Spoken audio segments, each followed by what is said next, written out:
Okay, so ahead of the EICMA motorcycle show in Milan next week, Kawasaki have today released details of a brand new Z900 RS, a bike that means a lot to me because I own one at the moment. So stick around and stay tuned. Let's take a look at the changes for 2026, should we? And there's some good stuff in here.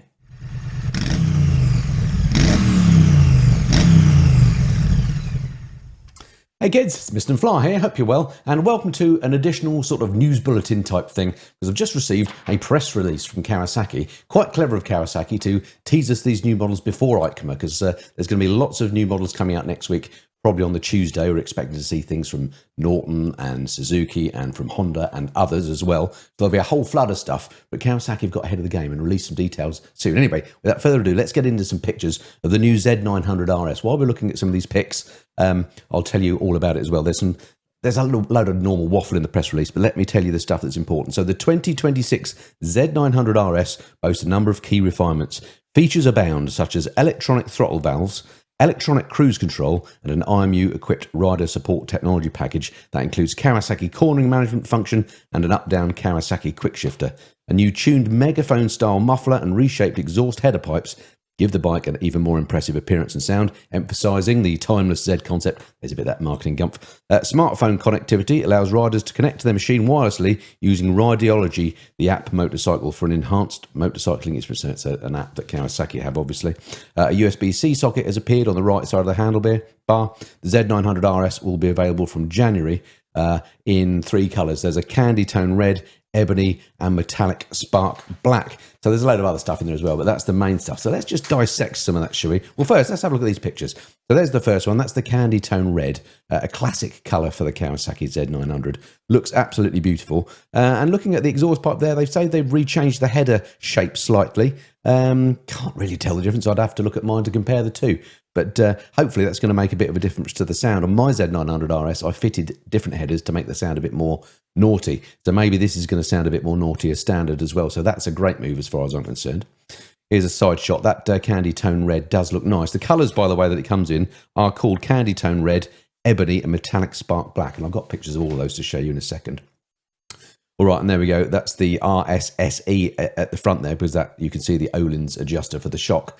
And then the one at the back, I suspect, is the standard bike, but looking good. So just looking at these changes then that they've mentioned in the press release. So the first thing was electronic throttle valves. Well, that doesn't mean too much to me, so let's just hope that that's a good thing. Next up, electronic cruise control and IMU-equipped rider support technology. So that's fantastic. So those things that give you safety, like an IMU, so you can have cornering ABS, cornering traction control. That's great. So it's fantastic that they've added that to the bike.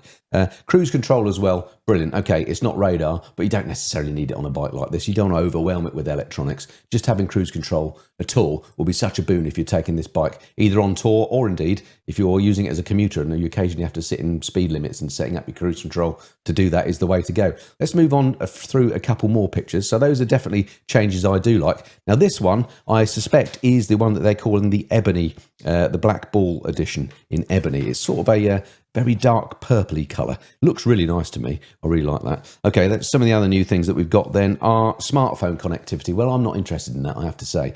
I don't know. It'd be interesting to see what changes they've made to the dials. It doesn't say anything in the press release about changes to the instrumentation, and that's one of the things I love about the Z900 RS, the fact that it is old school in terms of the dials. You can still see that they're on here.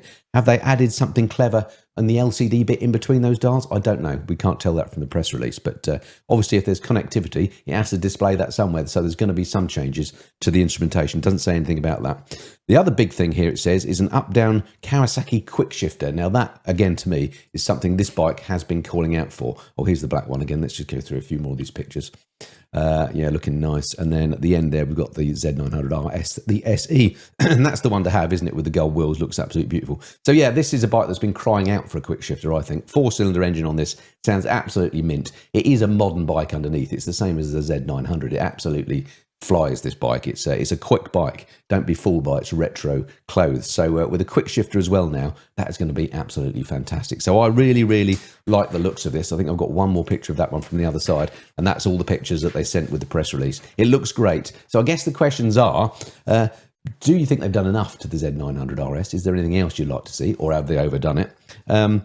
And do you think it's something that you would go out and upgrade your existing RS? Now, I'm pretty jealous of the cruise control. I'm pretty jealous of the quick shifter. The rest is all a bit here. I'm not really too worried about that. And I'm still in the kind of honeymoon phase with my Z900 RS, so I'll be sticking with that for another year or two.